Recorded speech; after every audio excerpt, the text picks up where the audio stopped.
Hey, thank you to everybody joining today. This is the ENRGSPACE podcast. My name is Robbie. We've got an incredible entrepreneur joining us today, Jimmy Esparza. Jimmy, thank you so much for joining us today. I'm sure everybody is very excited to hear from you about your journey, becoming an amazing entrepreneur that you are. Jimmy, tell us where you live and just give us a simple background on what it is that you do.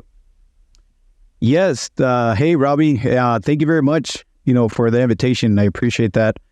We definitely want to bring as much value, to your people, to your content, and we're excited to be, part of your podcast. And I could definitely give you guys a little bit of information. Like, who am I? I was born in LA.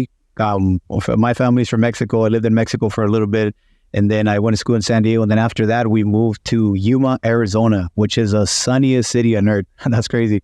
And this is where I started my career in solar. Yeah, we started off in solar, door-to-door solar, and long story short, after that, been a decade within the business, and then we created our company, and now we have 6 years in the business, and we do solar cells for residential, a little bit of commercial as well. We got a couple of those on their belt as well. That's amazing. So you grew up in Mexico, and then you ended up moving to Yuma with your family, right? Yeah. I went to school in Mexico, and then I went to San Diego at middle school, and then I was going to go to high school, and then after that, we moved to Yuma, Arizona, which is where we started in solar, with my family and everything. That's great. So you were in San Diego, which is where I lived for a little bit, and now you've been in Yuma for how long? Yeah, I've been in Yuma, I believe, for 12 years already. This is where my primary residence has been at in Yuma, Arizona. Okay.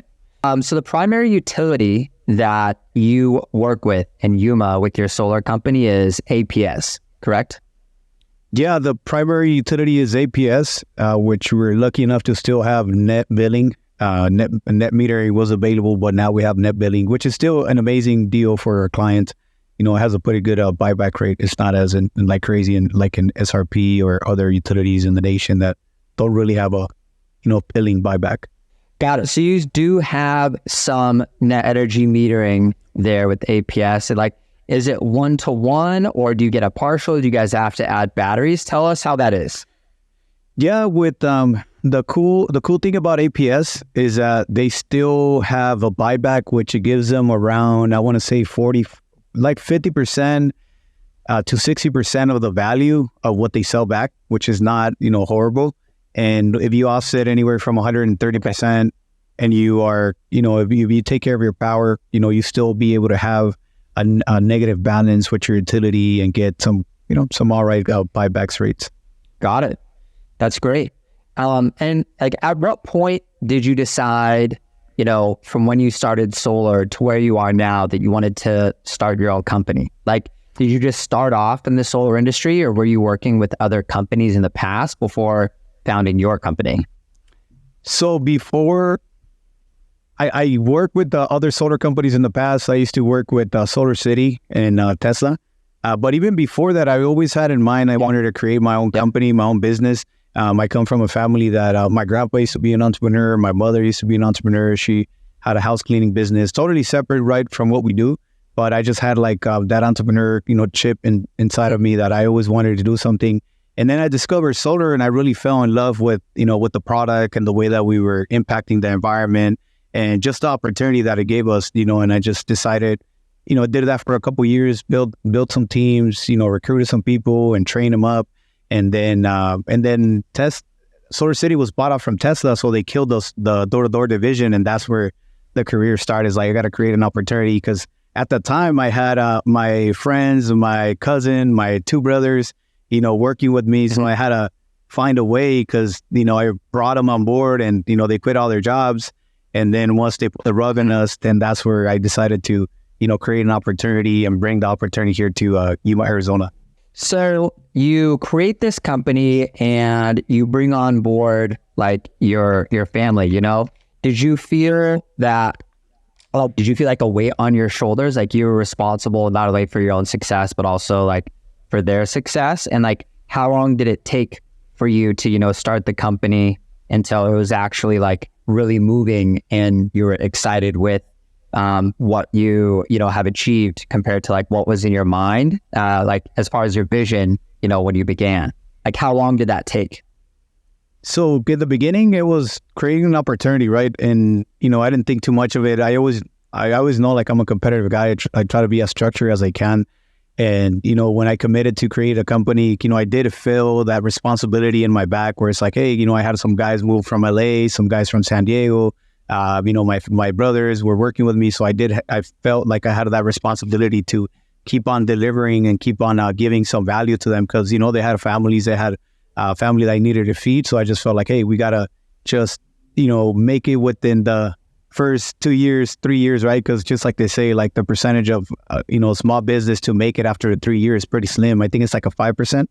So I was like, I want to prove that we could be able to do it and we could, take it to the next level.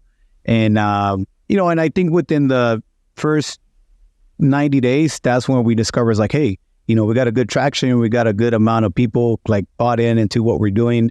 And, it seems like things are getting pretty serious. We started structure. We started hire finance, somebody in the finance side and helping us out with the operation. So that's when it kind of, the vision started to become a reality little by little. That's amazing. And, in that first 90 days, were you mostly like door knocking? Was it 100% door knocking? How are you actually generating business with, for yourself and your team?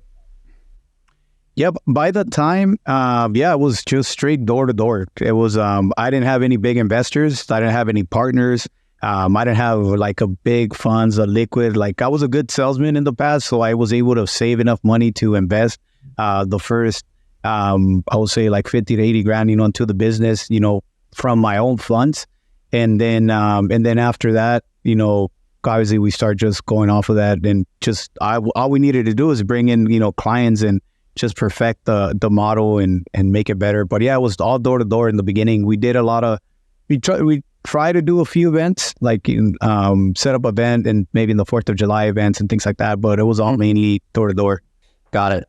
Yeah, I was at Solar City back in the day as well, just like a lot of entrepreneurs in this space. And I remember that was a big thing that we used to do back with them, right? It's like setting up for these massive trade shows. And obviously there was, Home Depot partnerships and things like that. So how did the events go for you? Was it all just local Yuma events to help support that door-to-door business? Yeah, the event, it was local. Like we will meet up with even in the swap meet, we would go, on the weekends and, set up, a booth, nothing crazy, nothing too fancy, right? We were just like, hey, let's switch it up a little bit, right? We've been doing door to door. So let's go to the swap meet, right? Nothing too expensive, nothing too crazy. And let's set something up and let's just, go out and have some fun and generate some leads from there.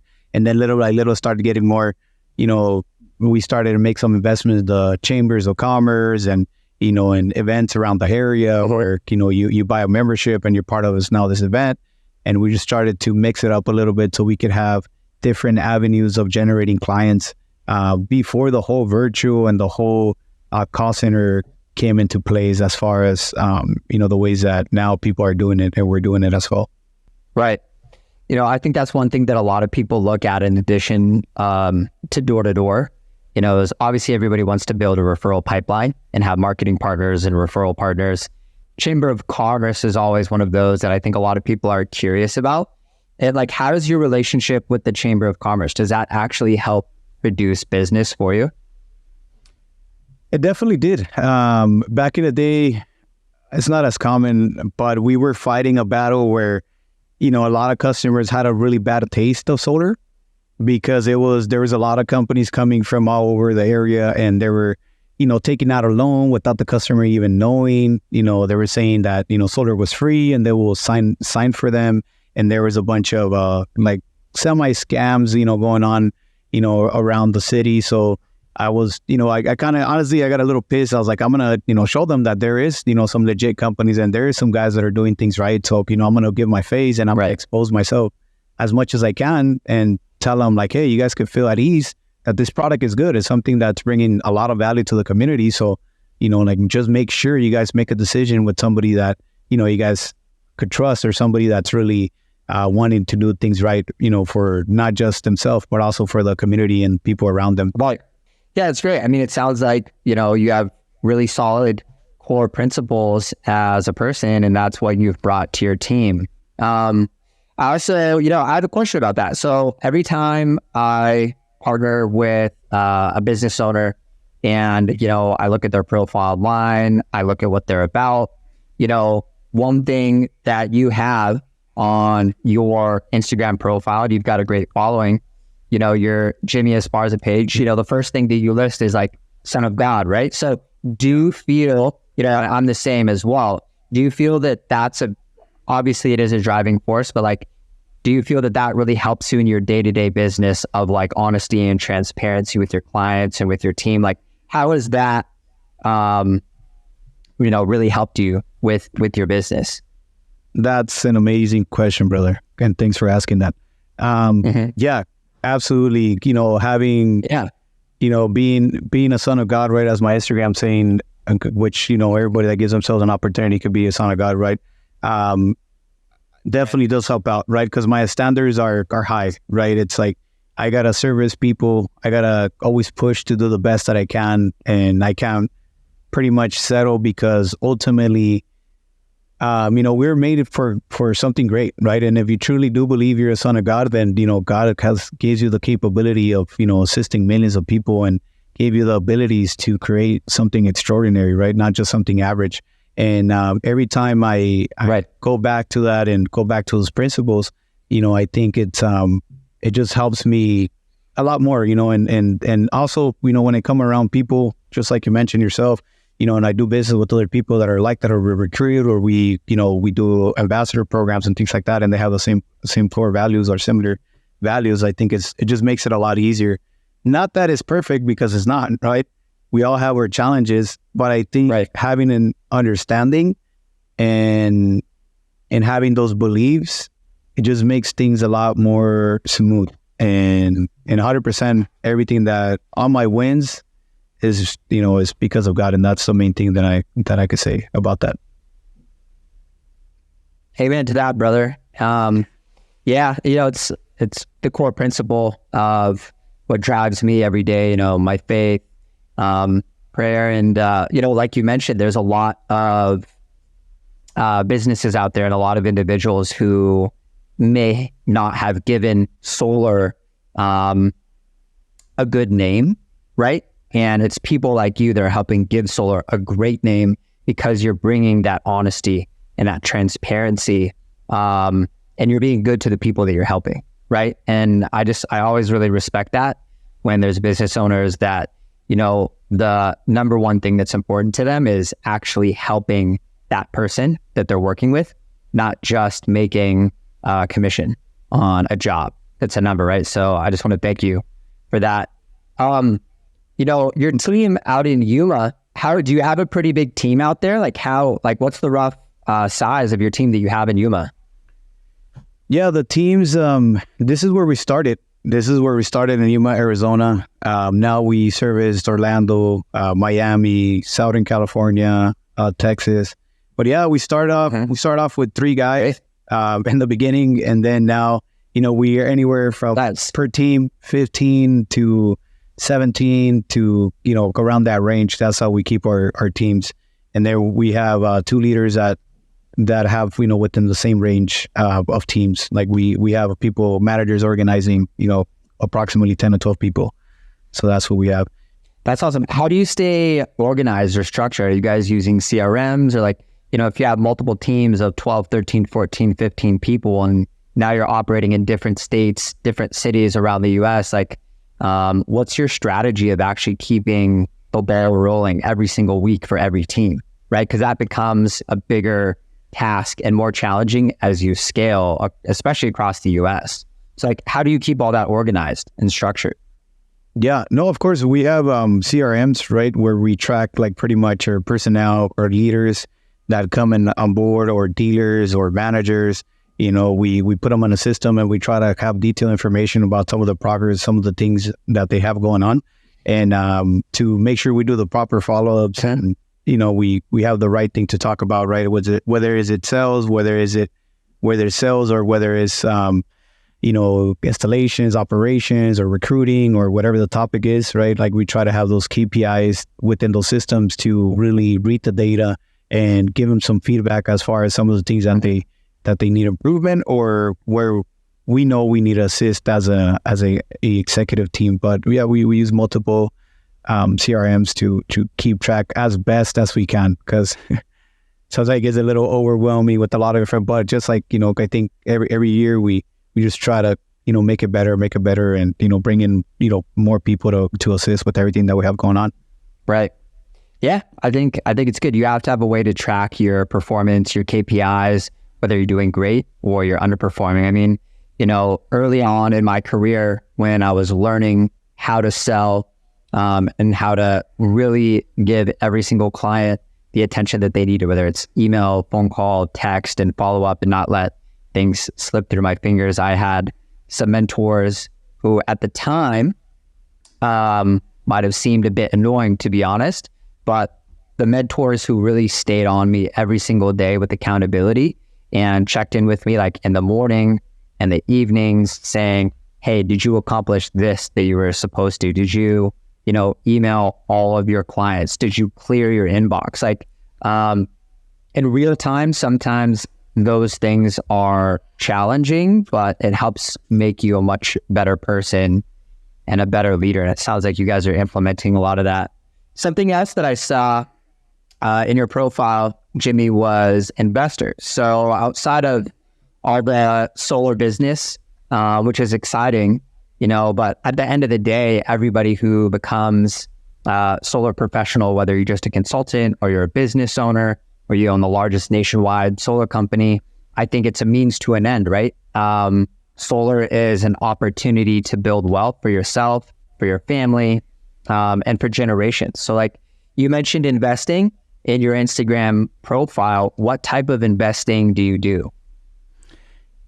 Absolutely. Yeah. I mean, just, you nailed it. I think the industry has so much opportunity to create, good abundance and wealth for families. And some of the things that, I invest in myself, right? I think I'm the biggest investor, and to myself, I try to invest in my mindset, invest in, in experiences too, because I got to put myself, in places that I've never been, travel a little bit and invest in, in trainings and reading some books, even meeting people that, that are part of this coachings or books and things that businesses. And then and more of an asset investments is real estate. So I have a small real estate portfolio. I invest in land, invest in properties, and have a small property management, which is run through a management company, because honestly, that's a whole different beast. And big shout out, they look at our deals, and then we make an investments and then we cash flow from it. Right now we have a pretty cool investment that we're working on, which is 7,000 square feet building that we're building, and half of it's going to be our main headquarters, and the other rest we're going to lease it out. We're going to lease it out to entrepreneurs that have a small business or middle to small size business, and they'll have an office, they'll have a share space, and they'll have something nice and modern to bring their clients and be able to have and help them have a space to work at as well. That's amazing. So you guys are building out this 7,000 square foot building. So you'll have a new office space for your company. And then also you're going to have office spaces that you're going to lease to other like-minded entrepreneurs. So if anybody's in Yuma, it sounds like you're the guy to contact, right? If they want to lease a room, is that how it's going to work? Just like a business lease, or what's the plan for that? Yeah, absolutely. It's going to be a lease, lease model. We have great. We did it. Yeah. One other question about investing for you as well. So for someone who's new, and, people hear this all the time, probably on podcasts and books and Instagram, but I think it's a really good question. For someone who is up and coming, becoming a more successful individual, you're starting to make money, maybe you now have enough money to buy some nice watches or a nice car, or a couple nice cars, or a piece of real estate. To someone who, let's say, makes their first 100 grand in the bank, right? Yeah. If it was where you're at now, if you could do it again, would you made your first, 100K? Would you say it's more important to first take that money and invest into yourself in the capacity of learning and coaching and like mentoring? Or would you say someone should just take that and just, go splurge or just invest into real estate like right away? Like looking back onto your younger self, if you could do it again, where would you spend your first, let's say, 50K that you made? Like where would you invest that? Good question. Hey, if I will have 50K, I was beginning and just have the 50K, I think I will invest it in myself, right? Like, and I think just defining who you are, like, what do you like, right? For example, like I see a lot of guys that are too sour and they're like, no, I'm not going to go on that vacation, or I'm not going to buy that car, or I'm not going to buy that house, and because they're like, I don't think, it's a good investment. Or I think sometimes, not all the times, right? And like, just like, I don't know if you heard Kevin Hart says it, like every time he makes a certain amount of money, he has a percentage to invest, taxes, and buy something stupid. I think it's, or traveling or whatever he likes to do, right? And I think that's kind of like the concept that I have every time, I have a good, something good, a good amount of liquid coming up because of commission or contracts or whatever it is. That's the way that I spread it, right? And save some money, invest, a portion of it. I could either invest in, depending how much money it will be. And I could, if there's enough to do a down payment for maybe a condo or maybe a property, if you don't own a house or whatever it is that you want to do, then use it towards it. And then use a small percentage to take care of yourself. Like, what do you like? Did you want to maybe buy a car that wasn't crazy out of your budget, but it's like, hey, give yourself a shot. Or you want to buy yourself a nice pair of shoes, or you want to buy yourself a watch or something that you might always wanted. Like, I think a lot of people take that for granted a lot of the times. Yeah, absolutely. It kind of reminds me of this one video that I've seen numerous times of podcasts where Shaq is talking about when he's making his first, millions of dollars. And he had his mentor who was a billionaire telling him where he should put his money. And he said, he takes this piece of paper, right? And he rips it in half. And 50% goes to long-term investments and savings, like smart investments, where you're not going to lose that 50%. And then he takes the other piece of the paper and he rips that into two, right? And then 25% is for those high risk but high reward investments. And then the other 25%, he's like, put that towards yourself, right? And make sure that you take care of yourself. What would you say is something in that 25% toward yourself category that, makes you really happy? Like, what's your reward for yourself after you've done well? Is it like vacations or cars, or like, what's your thing? Because everybody has their thing. Some people are into watches, cars, vacations, boating. Like, do you have something that really is your go-to when you're like, I'm going to splurge, I want to do this? Absolutely, man. I think I like it all. It just depends on I always set myself a goal. I set myself a goal, right? Like, depending, like, I want to make, I set a goal, right? I want to 10x, not 10x, right? Because that's like overrated, but I want I want to give a 50% more of my, increase our revenue or increase the amount of people or the sales that we have, right? And let's say by 2 times what we're doing or 3 times. And then I write it down and I say, okay, if I do this, I do the calculation, this is how much, a profit will come out or whatever it is. And then with that, I like to have like a trophy, right? And a trophy to me, it's a watch. I love watches. I like to, invest, right? And that's how I tell myself, invest in a watch and even set a vacation. I think a vacation with my wife, it's important. It's either an international vacation or something that is going to give me a different perspective and put me around a, like, for example, a atmosphere that I'm not really too used to, right? Like, where it's like, I'm going to meet high level people and it's kind of get me in the tone where it's like, hey man, there's more things out there, right? There is, there's a lot of things going on out in the world that we're not really aware of, and that definitely, I love just experiencing too the vacation, and as a trophy, I think for me is a watch, and I think that's one of the things that I kind of enjoy. Yeah. You name some of the best things. It's like number one, it's like vacation with your wife and your family, right? Like you can't beat that. Exploring the world with your significant other, like no material possession is going to get that. But at the same time, you also like watches. It's important to have accurate timing in what we do, right? What would you say is, do you have the one vacation that you guys have taken that like stood out, that was just an incredible memory, and it was just like one of the coolest places you've been? Like, what would you say one of those standout locations would be for you? Yeah. I remember we went, I think it was like a couple years ago, my wife and I, we went to Dubai, so we went to the Middle East. I think that was really cool. Like, I really enjoyed that. We both did enjoy it. We had, we went out there, we stayed at a pretty cool hotel, and then we did a couple tours, went on a yacht and kind of just got to experience a little bit about the cool stuff from Dubai. That's really cool. How did that culture compare to like what we have here in the US? Like obviously very different, like Dubai's on a complete another level with, the money out there, and obviously the architecture and the buildings and what they're doing. But like, how was that culture compared to US culture where we are here? It's really different.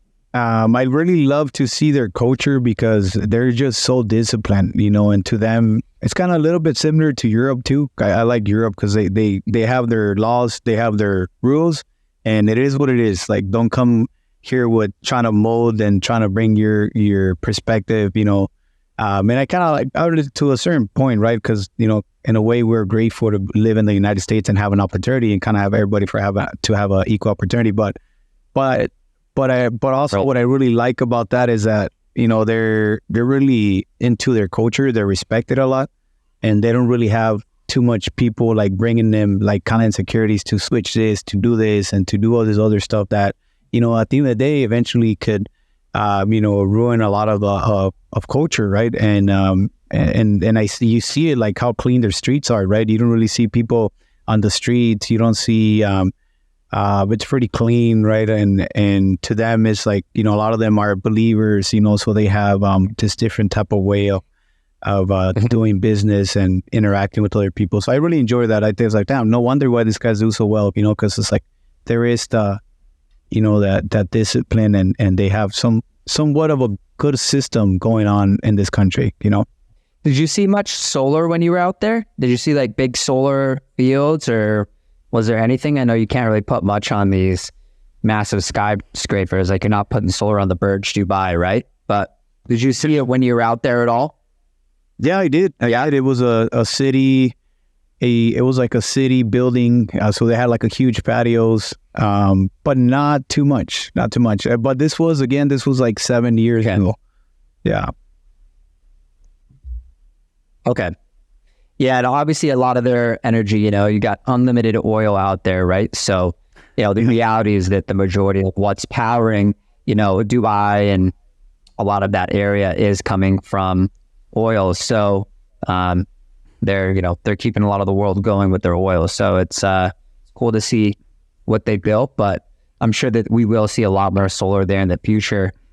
Question about watches, Jimmy, because you said that you also are a big lover of watches. Do you have a specific brand that you love, or a specific model? Like, if you got to pick one, right, what's your go-to? If I got to pick one, I like Rolex, even though it might be like more of the generic one, because that's still on my budget. But obviously I would want to get into the richer mill mark, but I'm getting there. Yeah. But I think Rolex is a nice, it keeps the value, and it's just a good piece to have. And I think, if you don't come from wealth and you never had a Rolex, which I was in my case, it's like, I always wanted to have a Rolex, and it just I have this emotional, I don't want to say attachment, because I'm not really too attached to it, but it does give me this type of feeling where it's like every time I wear the Rolex, like, oh wow. Like, I remember where I couldn't even imagine myself wearing a Rolex. I was like, wow, that's crazy. Why would he pay so much? How can you afford something like that? But every time, I get one, or, right. I get to wear it, I'm like, oh, it's a nice experience. It was like you achieved a certain level of success and you had always wanted one, right? So it's like, it's that brand that everybody knows. Everybody thinks luxury watch. Obviously, Rolex is probably the very first thing that most people have that name pop into their mind is like Rolex. Yep. So that's cool. Yeah, you mentioned Richard Mille. I remember this year I took a ski trip with my girlfriend to Zermatt in Switzerland. Oh, okay. And incredible place. You have people that are traveling from all over that are just like the quote, like ski bums. They want to just go and ski, but then you have a lot of affluence there in Zermatt, of course. And I remember the first time that we were on a gondola going up to the top of Zermatt. So like half of the slope is Switzerland, the other half is Italy. And had a great chat with this guy next to me and just had this like long hair and he had like this old like 1980s multicolored like ski outfit. And you never know who you're going to meet. And right when he got off, I look and the dude's got this like limited, and like I'm not a huge watch person. I own watches, but I don't own any really expensive watches. He had this limited Richard Mille watch. And I reminded me because you mentioned that. I was like, what do you do? And then like he was like owner of some massive like finance firm in Milan. But yeah, I don't know. Just experiences traveling the world. You never know who you're going to meet, right? And like, I think watches is kind of like one of those talking points too. And it's also an investment. Obviously, you look at the watch markets and they've gone up a lot. What would you say, Jimmy, for the future of where you see the vision for your company, right? Which is Renewable Power USA, right? What's the vision of what you want to achieve in the next 10 to 20 years with that company?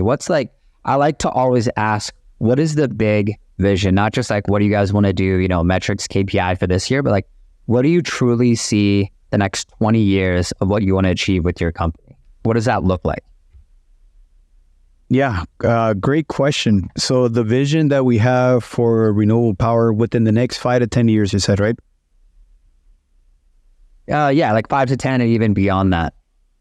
Yeah, the vision that we have is pretty exciting. Honestly, it's a little crazy, but I think we all got to get a little crazy to make it exciting and fun and make it like competitive. But ultimately, our vision within the next years is just to get to the highest levels that we can. Because I love the thing that I always talk about is I want to have a structured business and a formal business, right? Where it's either I create a legacy or we have a massive, merge with, one of the biggest and baddest companies in the whole United States and, get to the Fortune 500. That's what we really inspired and we push to do as far as our vision that we have as a company. And that's just because, we started off as a company, like winning some of the competitions as far as like, in the community, the best solar company, and then we kind of merged towards like the one of the fastest growing companies in the state, and then we went to one of the fastest growing companies in the United States based on Inc. 5000, and we kind of got a few accomplishments, and now we want to take it to the next level because I know if we push to that level, we're only going to have leaders like leveling up. We're going to have tons of opportunity. We're going to push ourselves to our higher levels of discipline in business and contribution towards the world, and that's the vision that we have, and I think it's a really exciting, and we want to continue to push, and we want to do the best that we can to make that a reality. That's great. That sounds like an amazing vision. As you're expanding, right, and achieving that goal, and you're expanding your team locally in Yuma where you're at, and also into other states. What's like the very first thing that you look at when, okay, I'm going to go expand into Miami, which is like one place that you mentioned? Like, how do you make the decision to expand into a new state that requires you to actually fly there, right, to establish feet on the ground in that area? Like, what's your checklist that you're going through? So my checklist is just finding a talent and somebody that really connects with the values that we have, and that has this a really good work ethic as well. So just finding somebody that I could align and we could connect, because we know if we find a leader or a couple good leaders out there in the area, and we give them a shot, like the system that we offer and what we have to put in place, like it's going to work, right? So if we see that, we see that potential in somebody, then we bet on it, right? Like that's part of also being an investor. We invest within the leader and within that area to develop it. And, sometimes it doesn't work out. So, but there is that percentage that definitely works out. And that's where it helps us to, pour more into it, invest more, and expand that area, and really put a footprint in that area that we invest in. That's awesome. So if there are individuals who are looking for a great company or looking for a mentor, looking for new opportunities, like who should be contacting you, right? Or reaching out to your company? Like, is there a specific profile? Like, what do you guys really look for when you're looking for great new talent to come on board your team? Yeah. So the people that should be reaching out, to us, I believe is somebody that's hungry, somebody who knows that they could do a lot better and they want to be part of something that is massive and that's going to make a positive impact in the world, and that's going to help them just better their financial situation and their career path, and somebody that's humble too. I think one of the main things is somebody who's humble, willing to learn, somebody that has a work ethic, and somebody that has a great ambitions to just be great, and I think those are the top three things and people that we look for and that should be reaching out to us, because being part of teams and sales in the industry is not easy, but if you have those values within you, like you're going to do amazing. And it's just, it's really amazing what we've been able to do with people that have those values in them. And it's just been like life-changing as far as some of the things that we've been able to do together. So I think that's those people that should be reaching out to us. Yeah, I think those are like two attributes of really successful individuals. Like number one, you absolutely have to be hungry, right? Like you really have to be willing to get well outside of your comfort zone and truly put in the discipline, every day, wake up early, whether or not you feel like it, right? Do some physical activity, go to the gym, and then follow like a process every single day and listen to your mentors. And I think a big part of that is also humility, like you mentioned, Jimmy, right? You can't have a high ego and at the same time truly learn and like change who you are if you have a big ego, because that's going to hold you back, right? So I think that's great that you look for people who are hungry and humble and willing to learn. Obviously, I'm going to add all the links, so if anybody does want to reach out to you, is interested in learning from you or joining your team, they'll be able to do that. I'm sure a lot of people watching this will already know who you are and probably already look up to you and your company. I just want to thank you for joining the podcast today and kind of giving us insight. What would be a few final words to just everybody watching this that would just be positive words of encouragement at any level that they're at? What would you say to them? Yeah, no, absolutely. I think that's no. Thank you, Robbie. Thank you very much, man. Thank you for inviting us. I'm grateful to be part of this space. I know you're a busy, successful man yourself as well. Somebody that's watching this and is looking for an answer, is looking for an opportunity, or is wanting to make their dreams and goals and accomplishment, is just like dig in deep down in yourself and figure out what is it that you really want to do. Lay it down on a piece of paper, and try to define all the areas in your life. And I am a strong believer that God gave us a big talents. God gave us all a purpose, a unique purpose as well.